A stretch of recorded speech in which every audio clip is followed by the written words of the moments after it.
জাতীয় থেকে আন্তর্জাতিক প্রান্তিক জনপদ থেকে নগর চারপাশ ঠিক কী ঘটছে এই মুহূর্তে তা নিয়ে আমাদের আয়োজন এখন চারদিক। আর আপনাদের সঙ্গে আছি আমি সিউল আহমেদ। ফেব্রুয়ারির শুরুতেই জুলাই বিপ্লবের ঘোষণাপত্র চূড়ান্ত করতে রাজনৈতিক দলগুলো ঐক্যমত্য পৌঁছাবে বলে আশা প্রকাশ করেছেন অন্তর্বর্তী সরকারের প্রধান উপদেষ্টা ডক্টর মোহাম্মদ ইউনূস। আগামীর রাজনীতি এই ঘোষণাপত্রের ভিত্তিতেই হবে বলে জানিয়েছেন তিনি। রাষ্ট্রীয় অতিথি ভবন যমুনায় প্রধান উপদেষ্টার সঙ্গে বৈঠক করেন যুক্তরাষ্ট্রের ভারপ্রাপ্ত রাষ্ট্রদূত ট্রেসি অ্যান জ্যাকবসন। বৈঠকে বাংলাদেশের চলমান সংস্কার উদ্যোগ, জুলাইয়ের ঘোষণাপত্রে রাজনৈতিক ঐক্যমত্য গড়ে তোলার জন্য সরকারের প্রচেষ্টা এবং পরবর্তী সাধারণ নির্বাচনের পরিকল্পনার সম্পর্কে কথা বলেন প্রধান উপদেষ্টা। বলেন, সংস্কারের প্রস্তাবে সম্মত হলে সরকার রাজনৈতিক দলগুলোকে ঘোষণাপত্রে স্বাক্ষর করতে আহ্বান জানাবে। বৈঠকে উন্নয়ন এবং সন্ত্রাস দমন সহ বিভিন্ন বিষয়ে অন্তর্বর্তী সরকারের প্রতি আমেরিকার সমর্থন পুনর্ব্যক্ত করেন ভারপ্রাপ্ত মার্কিন রাষ্ট্রদূত।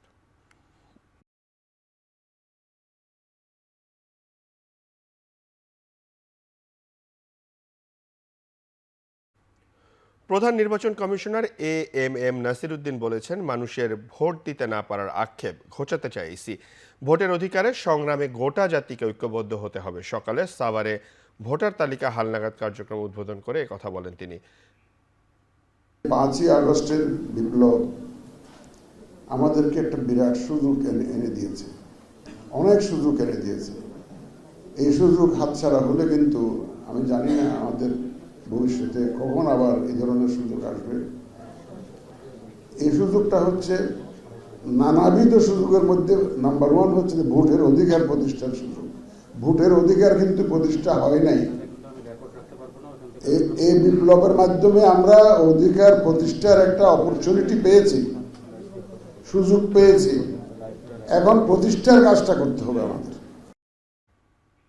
সারা দেশে শুরু হয়েছে ভোটার তালিকা হালনাগাদ কার্যক্রম। 2008 সালের 1 জানুয়ারি বা এর আগে যারা জন্মগ্রহণ করেছেন তাদের অন্তর্ভুক্ত করা হচ্ছে ভোটার তালিকায়। সেই সাথে তালিকা থেকে বাদ দেওয়া হচ্ছে মৃত ব্যক্তিদের নাম। এছাড়া যেসব ভোটার বা স্থান বা ঠিকানা পরিবর্তন করতে চান তারা আবেদনের মাধ্যমে জাতীয় পরিচয়পত্র সংশোধন করে নিতে পারবেন।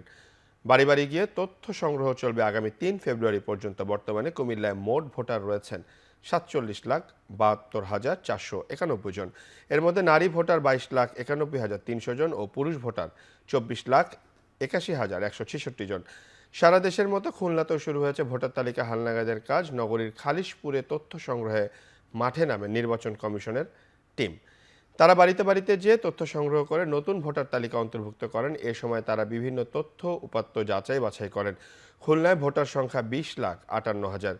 নতুন হালনাগাদ ভোটার তালিকা প্রণয়নের পর 5 থেকে 10% হারে বাড়বে নতুন ভোটার। বগুড়াতেও বাড়ি বাড়ি ঘুরে চলছে তথ্য সংগ্রহ। 5 ফেব্রুয়ারি থেকে শুরু হবে নিবন্ধন কেন্দ্রে ভোটার নিবন্ধন ও বায়োমেট্রিক গ্রহণ।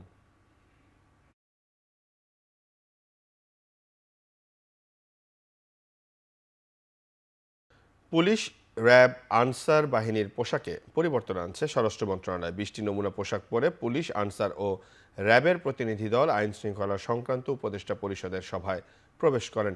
সেখান থেকে পুলিশের জন্য আয়রন, র্যাবের অলিভ ও আনসার বাহিনীর জন্য গোল্ডেন হুইট বা খাকি রঙের পোশাক চূড়ান্ত হয়। সকালে সচিবালয়ে আইন শৃঙ্খলা সংক্রান্ত উপদেষ্টা পরিষদ কমিটির সাথে বৈঠক শেষে একথা বলেন স্বরাষ্ট্র উপদেষ্টা। তিনি বলেন, পোশাক পরিবর্তনের সাথে প্রশিক্ষণেও পরিবর্তন আসবে। তবে নির্দিষ্ট সময় বেঁধে না দিলেও দ্রুতই সময়ের মধ্যেই এই পরিবর্তন হবে বলে প্রত্যাশা করেন এই উপদেষ্টা। এদিকে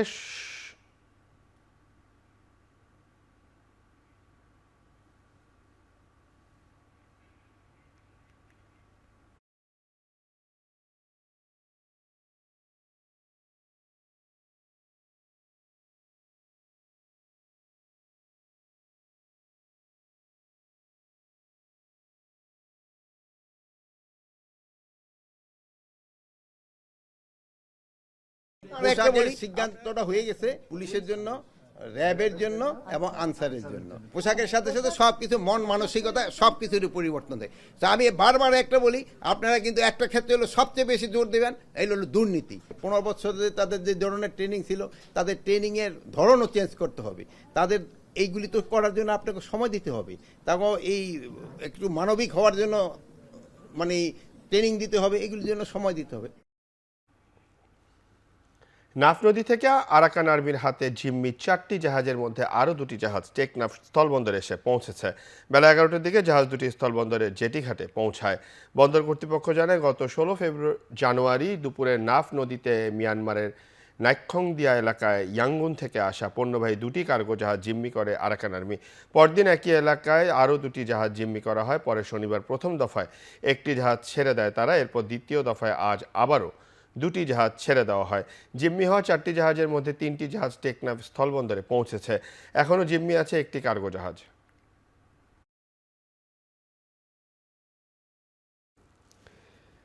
দিল্লির ষড়যন্ত্র থেমে নেই, সব গণতান্ত্রিক শক্তিকে ঐক্যবদ্ধ থেকে অপচেষ্টা মোকাবিলা করার আহ্বান জানিয়েছেন বিএনপির যুগ্ম মহাসচিব রুহুল কবির রিজভী। বিএনপির প্রতিষ্ঠাতা ও শহীদ রাষ্ট্রপতি জিয়াউর রহমানের 89তম জন্মবার্ষিকী উপলক্ষে জিয়াউর রহমান ফাউন্ডেশনের উদ্যোগে গাছের চারা রোপণ কর্মসূচিতে অংশ নিয়ে এ মন্তব্য করেন তিনি। এ সময় তিনি বলেন, আওয়ামী লীগ সরকার বিগত সময়ে নদী, খাল, বিল ভরাট করে পরিবেশের মারাত্মক ক্ষতি করেছে। এক সময় ঢাকা বিশ্ববিদ্যালয়ের ফ্যাসিস্ট তৈরি পরিবেশ ছিল উল্লেখ করে অ্যাডভোকেট রুহুল কবির রিজভী বলেন, ক্যাম্পাসের সহাবস্থান থাকা উচিত। ঐক্য না থাকলে ফ্যাসিবাদের উত্থান ঠেকানো সম্ভব নয়। তথাকথিত মেগা প্রজেক্টের নামে তারা নদী ভরাট করেছে, তারা খাল ভরাট করেছে, তারা বৃক্ষ উধাও করে দিয়েছে। কারণ স্বৈরাচার যখন আসে, সেই স্বৈরাচারের দ্বারা কখনোই আপনার মানুষের মঙ্গলের জন্য কোনো ভালো কাজ হতে পারে এটা কেউ বিশ্বাস করতে পারে না। শেখ হাসিনা দীর্ঘদিন ক্ষমতায় থেকে খুন, গুম, অর্থ পাচার করেছেন বলে অভিযোগ করেছেন বিএনপি চেয়ারপারসনের উপদেষ্টা আমানুল্লাহ আমান। সকালে বিএনপির 90-এর ডাকসু নেতাদের উদ্যোগে শহীদ আসাদ দিবস উপলক্ষে ঢাকা মেডিকেল কলেজের শহীদ আসাদ স্মৃতি স্তম্ভে শ্রদ্ধা জানান নেতারা। এ সময় আমানুল্লাহ আমান বলেন, গণতান্ত্রিক অগ্রযাত্রার প্রত্যাশা হলো ভোটের অধিকার পাবে দেশের মানুষ। বিএনপি ও দেশের মানুষ প্রত্যাশা করে নির্বাচন দেবে সরকার, যত দ্রুত সম্ভব নির্বাচন দেয়া জরুরি বলে মন্তব্য করেন সাবেক ডাকসু নেতা।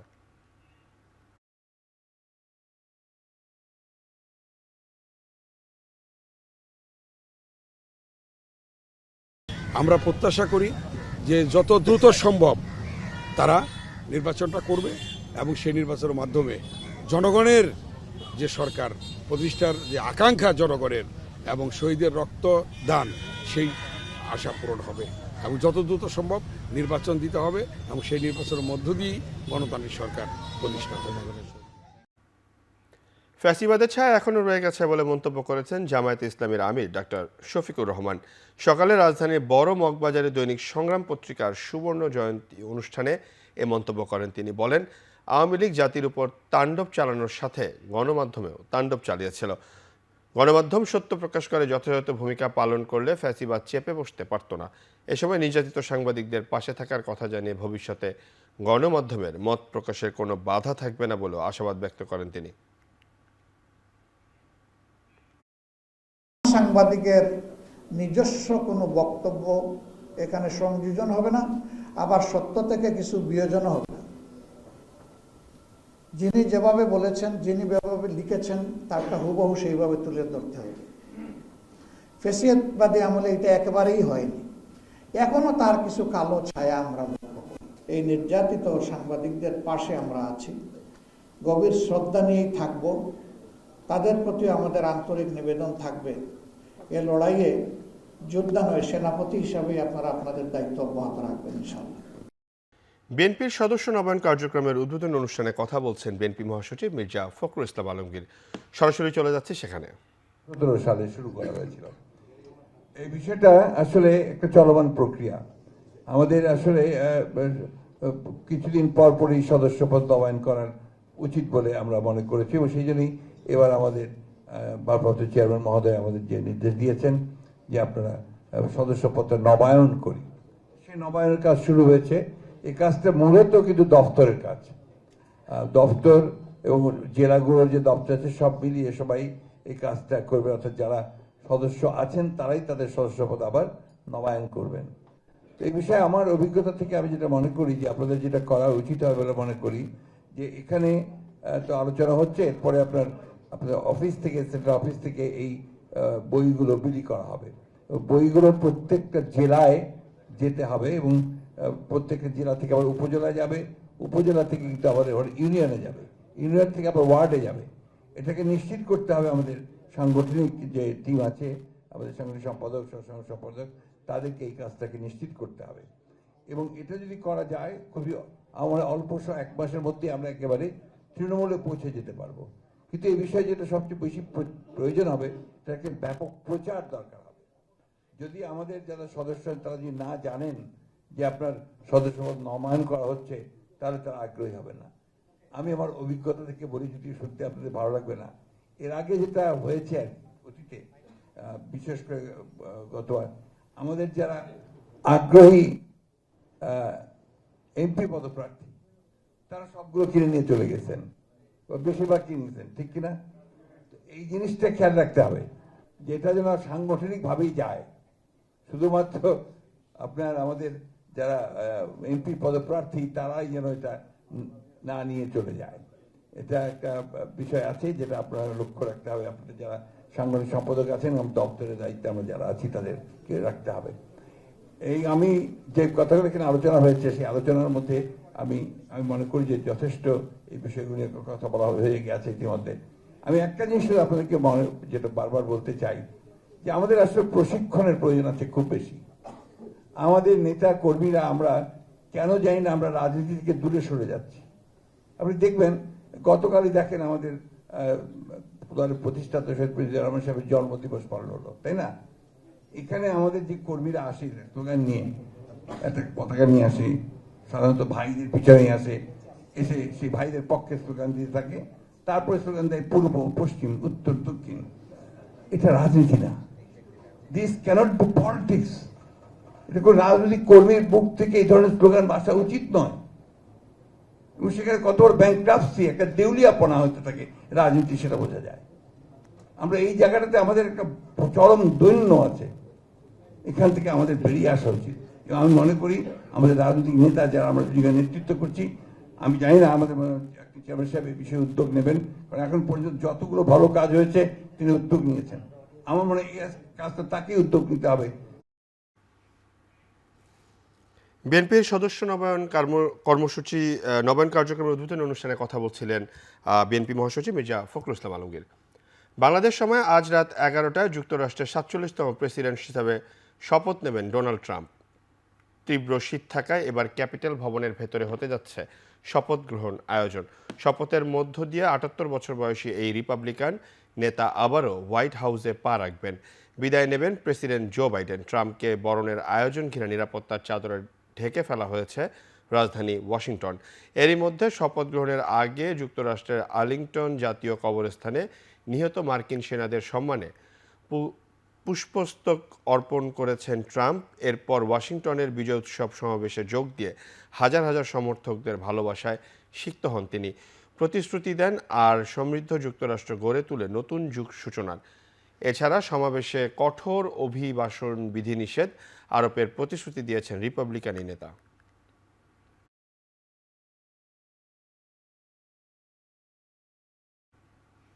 দায়িত্ব গ্রহণের আগে নিজের নামে ক্রিপ্টোকারেন্সির বাজারে কয়েন ছেড়ে বসেছেন নবনির্বাচিত মার্কিন প্রেসিডেন্ট ডোনাল্ড ট্রাম্প। বাজারে ছাড়ার পরপরই অফিসিয়াল ট্রাম্প নামের এই ক্রিপ্টোকারেন্সির লাফিয়ে লাফিয়ে বাড়ছে দর। কয়েন মার্কেটে ক্যাপ অনুযায়ী শনিবার বাজারে ছাড়ার সঙ্গে সঙ্গে বাজার মূল্য দাঁড়ায় $550 কোটি। প্রথমে $10 করে বিক্রি হলেও এখন বিক্রি হচ্ছে প্রায় $60 দরে। এই ডিজিটাল মুদ্রার মালিকানার মধ্য দিয়ে আরও বাড়তে পারে তার সম্পত্তি। এদিকে ক্রিপ্টো বাজারে এসেছে তার স্ত্রী মেলেনিয়া ট্রাম্পের নামে কয়েন মেলেনিয়াও।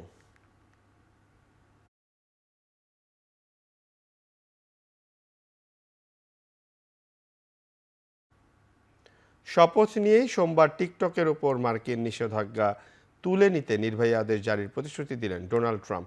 রোববার সামাজিক যোগাযোগ মাধ্যমে ট্রুথ সোশ্যালে দেয়া এক পোস্টে বিষয়টি নিশ্চিত করেন তিনি। এছাড়া যৌথ উদ্যোগে টিকটকের 50% মালিকানা যুক্তরাষ্ট্রের থাক, এমনটাও চান বলে জানান ট্রাম্প। এর কয়েক ঘন্টা পর টিকটকের অ্যাপ এবং ওয়েব পেজ মার্কিন ব্যবহারকারীদের জন্য ফিরে আসতে শুরু করবে। সোশ্যাল মিডিয়া প্ল্যাটফর্মটির জন্য ট্রাম্পকে ধন্যবাদও জানিয়েছে। এর আগে রোববার জাতীয় নিরাপত্তার কারণে চীনা কোম্পানি বাইট ড্যান্সের অধীনে থাকা টিকটক বন্ধ করে দেওয়ার আইন কার্যকর হওয়ার আগে শনিবার রাতে টিকটক তার 170 মিলিয়ন আমেরিকান ব্যবহারকারীদের জন্য তাদের পরিষেবা বন্ধ করে। মার্কিন কর্মকর্তারা সতর্ক করেছিলেন যে চীনা কোম্পানি বাইট ড্যান্সের অধীনে আমেরিকানদের ডেটা অপব্যবহারের ঝুঁকি রয়েছে।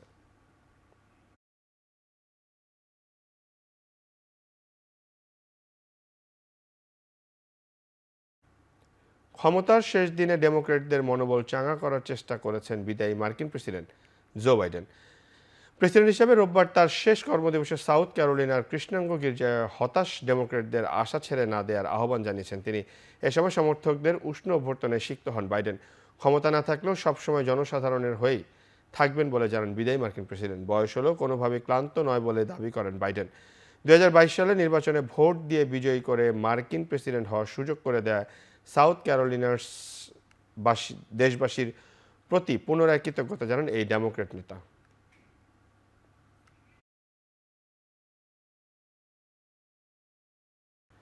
যাত্রাবাড়ী থানার আলাদা দুটি হত্যা মামলায় সালমান এফ রহমান, আনিসুল হক, হাসানুল হক ইনু, রাশেদ খান মেনন, চৌধুরী আবদুল্লাহ আল মামুনকে বিভিন্ন মেয়াদে রিমান্ড দিয়েছেন আদালত।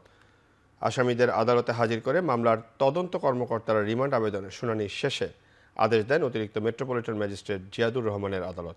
পাশাপাশি এদিন দীপু মনি, কামরুল ইসলাম, জুনায়েদ আহমেদ পলক, হাজি সেলিম, শহীদুল হক, গোলাম কিবরিয়া টিপু সহ 15 আসামিকে রাজধানীর বিভিন্ন থানার মামলায় গ্রেপ্তার দেখানো হয়। এদিন রাষ্ট্রপক্ষে শুনানি করেন ঢাকা মহানগর দায়রা জজ আদালতের পাবলিক প্রসিকিউটর ওমর ফারুক ফারুকী। আর আসামি পক্ষে প্রাণনাথ সহ একাধিক আইনজীবী শুনানিতে অংশ নেন।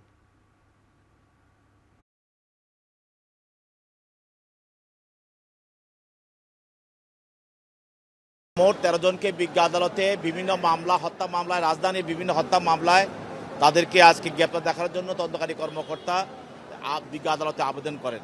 এবং এছাড়াও আনিসুল হক এবং চৌধুরী আবদুল্লাহ মামুন এবং সালমান এফ রহমান তাদের বিরুদ্ধে যাত্রাবাড়ির দুটি হত্যা মামলায় রিমান্ড চাওয়া হয়। 10 দিনের রিমান্ড প্রার্থনা করা হয়। তাদের বিরুদ্ধে 5 দিনের রিমান্ড মঞ্জুর করা হয়। চিটাগাংয়ের ফজলুর রহমান সাহেবকে ওখানে দুটা মামলায় উনাকে সোনারের দেখানো হয়েছে। তাছাড়া আছেন আমাদের প্রাক্তন মন্ত্রী আনিসুল হক সাহেব আছেন এবং কামরুল ইসলাম সাহেবও এখানে ছিলেন। উনাদেরকে ভিন্ন মামলায় উনাকে সোনারে দেখানো হয়েছে। জুলাই বিপ্লবের প্রথম শহীদ বেরবি শিক্ষার্থী আবু সাইদ নিহত হওয়ার স্থান পরিদর্শন ও প্রত্যক্ষদর্শীদের বর্ণনা শুনেছেন আন্তর্জাতিক অপরাধ ট্রাইব্যুনালের প্রতিনিধি দল। দুপুরে রংপুরের বেগম রোকেয়া বিশ্ববিদ্যালয়ের 1 নম্বর ফটকে 16 জুলাই উপস্থিত গণমাধ্যম কর্মীদের কাছেও ঘটনার বর্ণনা শোনেন তারা। পরে প্রসিকিউটর মইনুল ইসলাম জানান, জুলাই বিপ্লবের পর 1 সপ্তাহ আগে আবু সাইদ হত্যাকাণ্ডের বিষয়ে ট্রাইব্যুনালে হওয়া একটি অভিযোগের ভিত্তিতে তাদের পরিদর্শন। এ সময় তদন্ত শেষে আন্তর্জাতিক অপরাধ ট্রাইব্যুনাল থেকে ব্যবস্থা নেওয়া হবে বলেও জানান তিনি। পরে সেদিনের ঘটনার কিছু আলামত সংগ্রহ করেন আন্তর্জাতিক অপরাধ ট্রাইব্যুনালের প্রতিনিধি দল। এছাড়া আবু সাইদ ছাড়াও বিভাগের বাকি শহীদ পরিবারের সঙ্গে আলাপ করে তথ্য উপাত্ত সংগ্রহ করবেন বলে জানান দলের প্রধান। ট্রাইব্যুনালে জমা হওয়া অভিযোগের সত্যতা যাচাই সাপেক্ষে মামলা হিসাবে গ্রহণ করবে আন্তর্জাতিক অপরাধ ট্রাইব্যুনাল। মানবতা বিরোধী অপরাধ প্রমাণের জন্য দুইটা জিনিস খুবই জরুরি। একটা হচ্ছে ওয়াইড স্প্রেড, মানে একদম সারা দেশব্যাপী একটা ঘটনা ঘটেছে এবং এটা সিস্টেমেটিক, একই প্যাটার্নে হয়েছে, এটা প্রমাণ করা। তো এজন্য আমরা সারা দেশব্যাপী তদন্ত শুরু করেছি। তারই অংশ হিসেবে আজকে আমরা রংপুরে এসেছি, গতকালকে রংপুরে এসেছি, আজকে আমরা এসেছি আবু সাইদ যেখানে শহীদ হয়েছে সেই স্পট ভিজিটে। বিশ্ব স্বাস্থ্য সংস্থার আঞ্চলিক পরিচালক পদ থেকে সাবেক প্রধানমন্ত্রী শেখ হাসিনার মেয়ে সাইমা ওয়াজেদ পুতুলকে সরিয়ে দিতে বিশ্ব স্বাস্থ্য সংস্থায় চিঠি পাঠিয়েছে দুর্নীতি দমন কমিশন। চিঠিতে উল্লেখ করা হয়, দুর্নীতির আশ্রয় নিয়ে পুতুল নিজ নামে পূর্বাচল নতুন শহরে 10 কাঠা প্লট বরাদ্দ, সূচনা ফাউন্ডেশন নামীয় একটি প্রতিষ্ঠান খুলে বিভিন্ন সামাজিক ও ব্যবসায়িক প্রতিষ্ঠান থেকে জোরপূর্বক উপহার আদায় ও স্বাস্থ্য ও অটিস্টিক সেল ব্যবহার করে ভুয়া প্রকল্পে রাষ্ট্রের বিপুল অর্থ আত্মসাৎ করেছেন। ফাউন্ডেশনের নামে উপার্জিত অর্থ জাতীয় রাজস্ব বোর্ডের উপর প্রভাব বিস্তার করে করমুক্ত করার কথাও বলা হয়েছে চিঠিতে।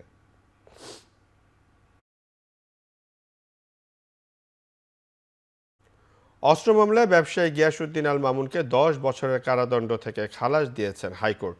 সাজার বিরুদ্ধে তার আপিল মঞ্জুর করে বিচারপতি মোস্তফা জামান ইসলাম ও বিচারপতি নাসরিন আক্তারের সমন্বয়ে গঠিত হাইকোর্টে বেঞ্চ এ রায় ঘোষণা করেন। 2007 সালে 26 মার্চ অস্ত্র আইনে গিয়াসউদ্দিন আল মামুনের বিরুদ্ধে মামলা হয়। ওই মামলায় একই বছরের 2007 সালের 3 জুলাই 10 বছরের কারাদণ্ড দিয়ে রায় দেয় বিচারিক আদালত।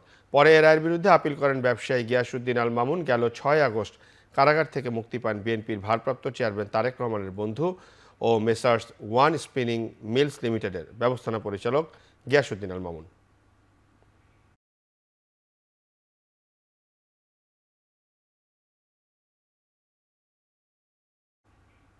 কোনো নীতিমালা ছাড়া সাজাপ্রাপ্ত আসামিদেরকে রাষ্ট্রপতির ক্ষমা করার ক্ষমতা প্রয়োগ চ্যালেঞ্জ করে হাইকোর্টে রিট দায়ের করেছেন এক আইনজীবী। রিটে কোনো নীতিমালা ছাড়া সাজাপ্রাপ্ত আসামিদেরকে রাষ্ট্রপতির ক্ষমা করার ক্ষমতা কেন অসাংবিধানিক হবে না তা জানতে চেয়ে রুল জারির নির্দেশনা চাওয়া হয়। এছাড়াও রাষ্ট্রপতির ক্ষমা করার ক্ষমতা প্রয়োগে নীতিমালা করার প্রার্থনা করা হয়েছে। কিসের ভিত্তিতে ক্ষমা করা হচ্ছে, কি নীতিমালার ভিত্তিতে, কি ক্রাইটেরিয়া মেনটেন করে এই ক্ষমা হচ্ছে, সেটার কোনো ক্রাইটেরিয়া নেই। যাকে যা মন যাচ্ছে শুধুমাত্র রাজনৈতিক বিবেচনায় তাকেই ক্ষমা করছে।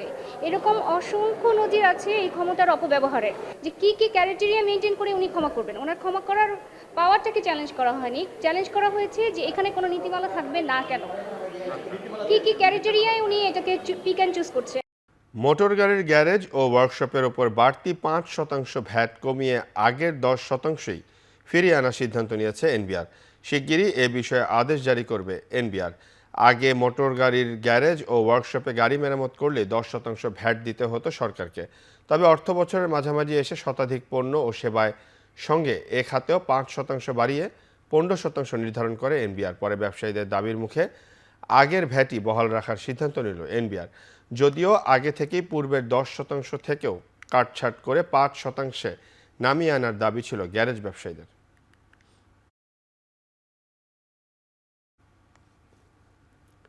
বিগত সরকারের আমলে ব্যাংকিং, গার্মেন্টস সহ দেশের প্রতিটি সেক্টরের সম্ভাবনাকে নষ্ট করা হয়েছে, যার ভার এখন বহন করতে হচ্ছে বলে মন্তব্য করেছেন বাণিজ্য উপদেষ্টা শেখ বশিরউদ্দিন। সকালে পূর্বাচলের বাংলাদেশ চায়না ফ্রেন্ডশিপ এক্সিবিশন সেন্টারে এক সেমিনারে এই মন্তব্য করেন তিনি। এ সময় তিনি বলেন, 2030 সালে ফার্নিচার শিল্পের প্রত্যাশা $5 বিলিয়ন হলেও তা অর্জন সম্ভব নয়। বলেন, অনেক ক্ষেত্রেই বন্ড সুবিধার অপব্যবহার করা হয়, তবে বন্ড এফটিএর সুবিধা এবং সকল রিসোর্সকে কাজে লাগিয়ে সমন্বিত উদ্যোগে দ্রুততম সময়ের মধ্যে $1 বিলিয়ন নিয়ে যেতে চেষ্টা করা হবে।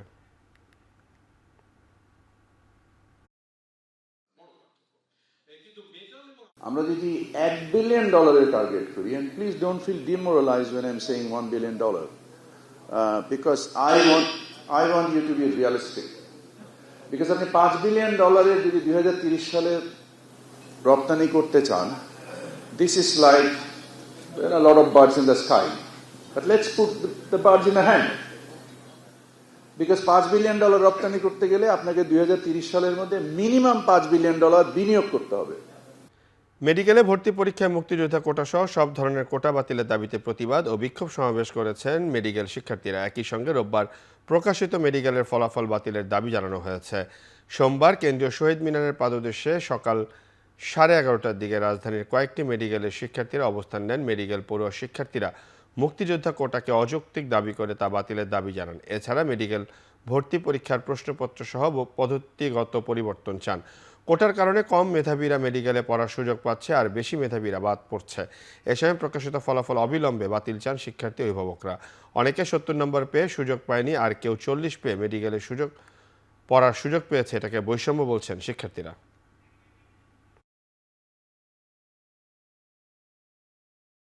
সারা দিন রাত কষ্ট করে 73.5 পেয়ে 72.75 পেয়েও হচ্ছে কোনো ভালো মেডিকেলে চান্স পায় নাই, যেটা আমাদের মেডিকেল সমাজের জন্য সবার জন্য দুঃখজনক এবং খুবই লজ্জাজনক।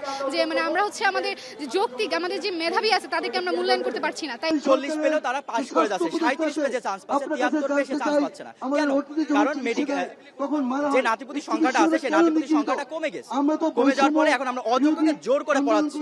ওরা কি ডাক্তারি শিখবে? ওরা কি পড়বে? ওরা তো দেখলে ভয় পাবে। অনুসরণী প্রশ্ন তুলে দেওয়া, ভুল প্রশ্ন দেওয়া, উদ্দীপক ছাড়া প্রশ্ন দিয়ে দেওয়া, অ্যান্সার ভুল থাকা, বাংলা ভাষণে ইংলিশ ভাষণে অপশন মিলে না, এত সমস্যা কেন মেডিকেল ভর্তি পরীক্ষা থাকবে? এই মেডিকেল ভর্তি পরীক্ষার সাথে লাখ লাখ শিক্ষার্থীর আবেগ জড়িত। 40 মতো তফাৎ পেয়েও, কম মার্ক পেয়েও তারা চান্স পেয়ে যাচ্ছে। এই বৈষম্য আমরা কোনোভাবে মেনে নিতে পারি না। আমি অভিভাবকদের পক্ষ থেকে এই মেডিকেল ভর্তি পরীক্ষার ফল বাতিল করে পুনরায় এই ফল প্রকাশের জোর দাবি জানাচ্ছি। বকেয়া আদায় ও অর্থ প্রাপ্তিতে জটিলতা নিরসনে সংবাদ সম্মেলন করেছেন পাটকল শ্রমিকরা। সকালে চট্টগ্রামের আমিন জুট মিলে এ সংবাদ সম্মেলন করেন শ্রমিকরা অভিযোগ করেন, সারা দেশে রাষ্ট্রায়ত্ত পাটকল বন্ধ ঘোষণার 5 বছর পর সরকার বদলি শ্রমিকদের পাওনা পরিশোধ করছে। এজন্য 18 জানুয়ারির মধ্যে প্রয়োজনীয় কাগজপত্র জমা দেওয়ার নির্দেশ দেওয়া হয়, কিন্তু এরই মধ্যে অনেক শ্রমিক তাদের জাতীয় পরিচয়পত্র সংশোধনের জন্য দিলেও কাজ শেষ না হওয়ায় তারা বিপাকে পড়েছেন। এ অবস্থায় অনেক শ্রমিক জাতীয় পরিচয়পত্র জমা দিতে না পারায় বকেয়া টাকা পাওয়া নিয়ে শঙ্কা তৈরি হয়েছে। তাই পরিস্থিতি বিবেচনায় কাগজপত্র জমা দেওয়ার সময় 2 মাস বাড়ানোর দাবি ভুক্তভোগীদের। দিনভিত্তিক 5টি পাটকলের নিয়মিত শ্রমিকদের পাওনা যা অদ্যাবধি পর্যন্ত পরিশোধিত হয়নি, সেই সকল শ্রমিকদের পাওনা দ্রুত পরিশোধ করতে হবে। এই দাবি আদায়ে আমাদের সংগ্রাম চলছে এবং আমার দাবি আদায়ে না হওয়া পর্যন্ত আমাদের পাটকল শ্রমিকদের সংগ্রাম চলবে। বিএনপির সদস্য নবায়ন কার্যক্রমের উদ্বোধনী অনুষ্ঠানে কথা বলছেন বিএনপির ভারপ্রাপ্ত চেয়ারম্যান তারেক রহমান। সরাসরি চলে যাচ্ছে সেখানে। আমি যখন সই করছিলাম, মঞ্চে উপস্থিত নেতৃবৃন্দ যখন সই করছিলাম, খেয়াল করে দেখবেন, আপনারা ভিডিও করাই আছে, একটু রিওয়াইন্ড করলে দেখবেন প্রত্যেকটি মানুষ কিন্তু হাস্য উজ্জ্বল ছিলেন। অর্থাৎ যেই প্রতিষ্ঠানটির সাথে আমরা এত কিছুর পরেও আছি, সেই প্রতিষ্ঠানটিতে যখন আমরা আবার নবায়ন করছি, এটি একটি আনন্দের বিষয় এবং এই আনন্দ আমরা সমগ্র বাংলাদেশে বিএনপির লক্ষ কোটি নেতাকর্মীর মধ্যে ছড়িয়ে দিতে চাই। আমি দৃঢ়ভাবে এই যে ঝড়ের কথা বললাম, সহকর্মীবৃন্দ, ঝড়ের পরে আমরা দলকে পুনর্গঠন করছি। আমরা দৃঢ়ভাবে বিশ্বাস করতে চাই আমরা ইনশাল্লাহ জনগণের সমর্থন আমরা পাব। জনগণের সমর্থন পাবার পরে আমাদের দেশকেও পুনর্গঠন করতে হবে। দলকে যদি আমরা সঠিকভাবে পুনর্গঠন করতে না পারি, আমরা দেশকে পুনর্গঠন করতে পারবো না। দেশকে পুনর্গঠন করার জন্য, রাষ্ট্রকে মেরামত করার জন্য আমরা কিন্তু 31 দফা দেশের সামনে, দেশের মানুষের সামনে উপস্থাপন করেছি। আমরা সেটিকে যদি বাস্তবায়ন করতে হয়, অবশ্যই আমাদের দলকে ঐক্যবদ্ধ, দলকে পুনর্গঠিত করতে হবে। যারা মেধাবী মানুষ, সেই মানুষগুলোকে আমাদের সামনে নিয়ে আসতে হবে। যারা পরিশ্রমী, যাদের মধ্যে সততা, আদর্শ আছে, এরকম মানুষগুলোকে আমাদের আরো ঐক্যবদ্ধ করতে হবে, আরো তাদেরকে কাছে নিয়ে আসতে হবে, দলের কাছে নিয়ে আসতে হবে, দলের সাথে আরো সম্পৃক্ত করতে হবে। নজরুল ইসলাম খান সাহেব একটি কথা বলেছেন যে সমর্থক থেকে কর্মী, শুভাকাঙ্ক্ষী থেকে সমর্থক, সমর্থক থেকে কর্মী, কর্মী থেকে নেতা বানাতে হবে। আমাদের ভালো মানুষ দরকার, এফেক্টিভ মানুষ দরকার, প্রোডাক্টিভ মানুষ আমাদের আগামী দিনে দরকার। কারণ এই রাষ্ট্রটিকে পালিয়ে যাওয়া স্বৈরাচার অনেক পিছনে নিয়ে গেছে, ধ্বংস করে দিয়েছে বিভিন্ন জায়গাগুলো। কাজেই আমাদেরকে যদি পুনর্গঠিত করতে হয়, আমাদের সেইরকম মানুষ দরকার, সেই রকম মানুষগুলোকে আমাদের বের করে নিয়ে আসতে হবে। কাজেই সহকর্মীবৃন্দ, আজকে যেই কর্মসূচি আমরা শুরু করলাম, আমার সামনে আমি যেই নেতৃবৃন্দদেরকে দেখতে পাচ্ছি, এখানে আমাদের জয়েন্ট সেক্রেটারিরা আছেন, এখানে আমাদের বিভাগীয় সাংগঠনিক সহ সাংগঠনিক নেতৃবৃন্দ আছেন।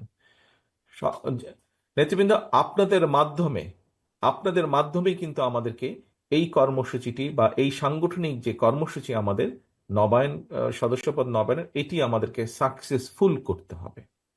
কাজেই আপনাদের দিকে দল তাকিয়ে আছে এবং আপনারা থানা, পৌর, ইউনিয়ন, গ্রাম, জেলা, এই পর্যায়ে যারা নেতৃবৃন্দ আছেন, তাদেরকে তাদের মাধ্যমে অর্গানাইজ করে, আমি দৃঢ়ভাবে বিশ্বাস করি যেভাবে আন্দোলনের সময়, স্বৈরাচারের বিরুদ্ধে আন্দোলনের সময় আপনারা বিভিন্ন সময় তাদেরকে সংগঠিত করে ঐক্যবদ্ধভাবে সুন্দরভাবে অর্গানাইজ করে আপনারা সফল করেছিলেন, আমাদের সেই বিভাগীয় সমাবেশগুলো, আমাদের বিভিন্ন সময় অন্যান্য অনুষ্ঠানগুলো আপনারা সফল করেছিলেন, এই কর্মসূচিটি আপনারা সফল করবেন।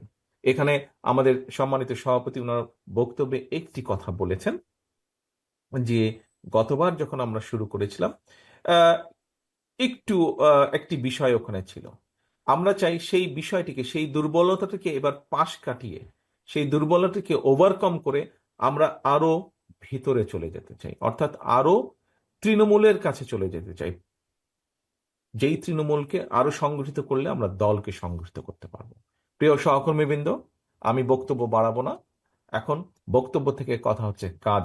এখন কাজ, আমাদের বিশাল কাজ আমাদের সামনে আছে। আসুন, যে উৎসাহ, যে উদ্যোগ, যে দেশপ্রেম নিয়ে আমরা স্বৈরাচারের বিরুদ্ধে গুম খুনের পরেও, শত অত্যাচার নির্যাতনের পরেও আমরা দমে যাইনি। আমরা আমাদের দলের হাজারো লক্ষ নেতাকর্মীকে নিয়ে আমরা স্বৈরাচার মুক্তি আন্দোলনে ঝাঁপিয়ে পড়েছিলাম। ঠিক একইভাবে আসুন আজ আমরা আবার দলকে পুনর্গঠিত করার জন্য, কারণ এই দলকে পুনর্গঠিত, যত শক্তিশালী পুনর্গঠিত ঐক্যবদ্ধ আমরা করতে পারবো, আমরা আগামী দিনে আমাদের 31 দফার মাধ্যমে রাষ্ট্রকে তত দ্রুত আমরা মেরামত করতে পারবো।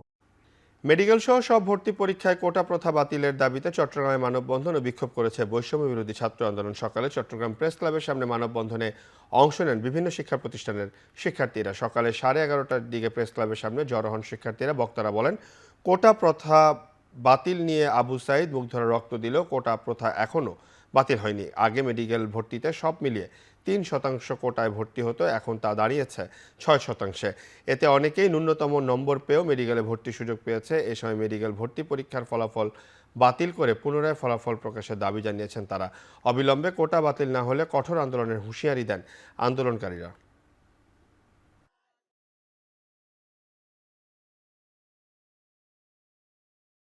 আমরা চাই দ্রুত সময়ের মধ্যে সকল কোটা তুলে দিয়ে ন্যায্যতার ভিত্তিতে ট্রাইবাল এবং প্রতিবন্ধীদেরকে সুযোগ তৈরি করে দিয়ে, সুযোগের সমতা তৈরি করে দিয়ে ন্যায্যতার বাংলাদেশ, সমতার বাংলাদেশ, মানবিক মর্যাদার বাংলাদেশ হিসেবে পুনর্গঠনের জন্য এই সরকার কাজ করবে, আগামী সরকার কাজ করবে। দ্রুত সময়ের মধ্যে যদি তারা কোটামুক্ত বিশ্ববিদ্যালয় ভর্তি পরীক্ষা, কোটামুক্ত মেডিকেল বিশ্ববিদ্যালয় ভর্তি পরীক্ষা, কোটামুক্ত ইঞ্জিনিয়ারিং বিশ্ববিদ্যালয় ভর্তি পরীক্ষা যদি তারা করতে না পারে, আমাদের এই সংগ্রাম থাকবে। আগামী 1 ফেব্রুয়ারি থেকে কক্সবাজার চট্টগ্রাম রুটে শুরু হবে নিয়মিত ট্রেন চলাচল। প্রতিদিন চলাচল করবে নতুন 2টি ট্রেন, সৈকত ও Probal express. Cox's Bazar station master Mohammad Golam Rabbani বিষয়টি নিশ্চিত করেছেন। তিনি জানান, চট্টগ্রাম রুটে আগের একটি অনিয়মিত ট্রেনে যাত্রীর চাপ বেশি থাকে, এই জন্য ট্রেন চলাচল নিয়মিত ও সাথে আরেকটি ট্রেন যুক্ত করা হবে। নতুন অনুমোদিত ট্রেনে 16টি কোচে আসন থাকবে 743টি। 2টি ট্রেনের মধ্যে একটি ভোরে 6টা 15 মিনিটে চট্টগ্রাম থেকে ছেড়ে সকাল 9টা 55 মিনিটে কক্সবাজার পৌঁছাবে। আরেকটি ট্রেন বেলা 3টা 10 মিনিটে চট্টগ্রাম থেকে ছেড়ে সন্ধ্যা 7টায় কক্সবাজারে পৌঁছাবে। কক্সবাজার রুটে যাত্রীবাহী ট্রেন চলাচল এবছর 1 বছর আগে শুরু হলেও চট্টগ্রাম রুটে ছিল না কোনো নিয়মিত ট্রেন।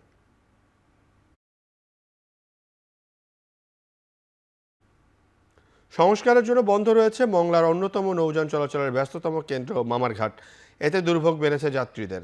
মামুর ঘাট বন্ধ থাকায় বিকল্প ঘাট ব্যবহার করতে হচ্ছে যাত্রীদের। এতে খরচ বাড়ার পাশাপাশি বেড়েছে ভোগান্তি। সমস্যার স্থায়ী সমাধানের জন্য নদীর উপর সেতু নির্মাণের দাবি জানান স্থানীয়রা। এতে যাত্রীদের দুর্ভোগ কমার পাশাপাশি সহজ হবে যাতায়াত। উপজেলা নির্বাহী কর্মকর্তা জানান, ঘাট সংস্কারের বরাদ্দের জন্য প্রস্তাব পাঠানো হয়েছে। বরাদ্দ এলে ঘাট সংস্কারের কাজ শিগগিরই শুরু হবে। এছাড়া কাঠের সাঁকো তৈরির কাজ চলছে। এর আগে গেল 8 জানুয়ারিতে সংস্কারের জন্য বন্ধ হয়ে যায় এই ঘাট।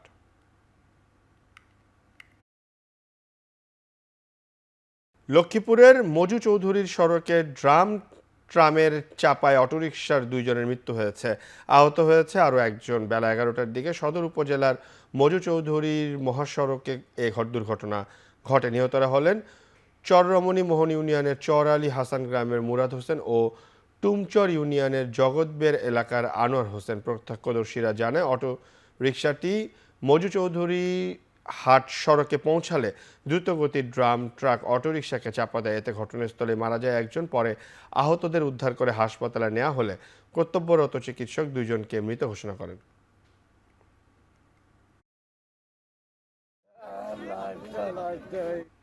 গাজীপুরের শ্রীপুরে একটি কারখানায় বয়লার বিস্ফোরণে আহত হয়েছে অন্তত 10 শ্রমিক।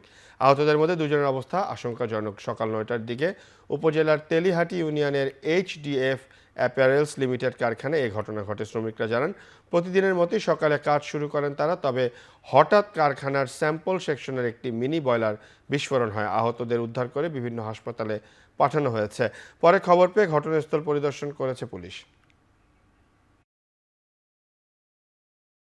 পশ্চিমবঙ্গের আরজিকর হাসপাতালে চিকিৎসক ধর্ষণ ও হত্যা মামলায় একমাত্র আসামি সঞ্জয় রায়কে আমৃত্যু কারাদণ্ড দিয়েছে আদালত। একই সঙ্গে তাকে 50,000 রুপি জরিমানা করা হয়েছে। পশ্চিমবঙ্গের সিবিআই আদালত এ রায় দেন। অপ্রীতিকর পরিস্থিতি এড়াতে শিয়ালদহ আদালতে মোতায়েন করা হয় 5 শতাধিক পুলিশ সদস্য। এর আগে শনিবার কলকাতা পুলিশের স্বেচ্ছাসেবী সঞ্জয় রায়কে দোষী সাব্যস্ত করা হয়। মুখ্যমন্ত্রী মমতা বন্দ্যোপাধ্যায় এর আগে দোষী সর্বোচ্চ শাস্তির মৃত্যুদণ্ড চান। এমন দাবি করলেও রায়ের পর কোনো প্রতিক্রিয়া জানাননি তিনি। এদিকে ভুক্তভোগীর পরিবারকে 17 লাখ রুপি দিতে রাজ্য সরকারকে নির্দেশ দেওয়া হয়। যদিও আরজি করকাণ্ডের পর আন্দোলনের মুখে গেল বছরের সেপ্টেম্বরে ধর্ষণের সর্বোচ্চ শাস্তি মৃত্যুদণ্ড রেখে বিধানসভায় পাশ হয় আইন, কিন্তু আদালত জানায় অপ্রত্যাশিত বিরল ঘটনার মধ্যে এই মামলাটি না পড়ায় সঞ্জয়কে আমৃত্যু কারাদণ্ড দেওয়া হয়েছে।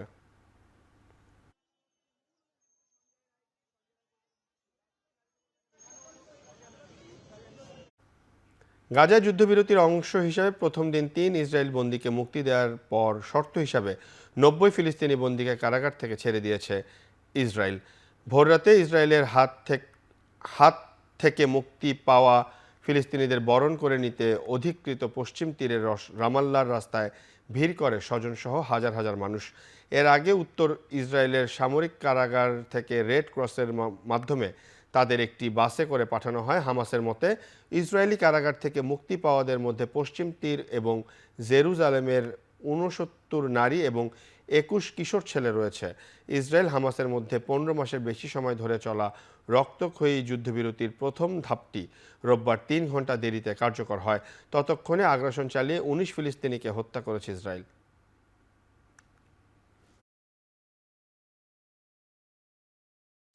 শেষ করছি এখন চারদিক। এখন টেলিভিশনের ওয়েবসাইট দেখতে ভিজিট করুন www.এখন.tv। এখন টেলিভিশনের ফেসবুক দেখতে ভিজিট করুন facebook.com/tv.এখন এবং ইউটিউব দেখতে এখন টেলিভিশন ইউটিউব দেখতে ভিজিট করুন youtube.com/c/এখন tv।